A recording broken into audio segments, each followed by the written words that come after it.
Book no. Okay, eyo ngamba jeyo njagala okuyozayoza muganda waffe Mbazira Tone webali nnyo kutuuka ku sava lye watuuseeko.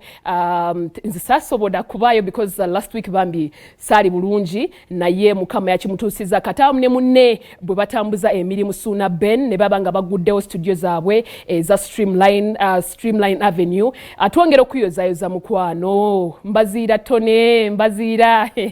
abana bavudde walaba nange nze buli lwenda omuntu ng'afunye muhaso ye mu butuufu sina nsonga lwaki siyinza butamusanyukirako naye kino kizzaamu amaanyi akiwa essuubi mu butuufu mukama yongera okuba nga kikubayira mumuwagire emirimu nga bw'omanyi mingi egiba gikolebwa mu studio abakola obulango abakola emirimu gyonna egy'enjawulo fazonga studio musobola okugenda ne muba nga mumuwagira Mbazira Tone mukozi munnaffe waneeno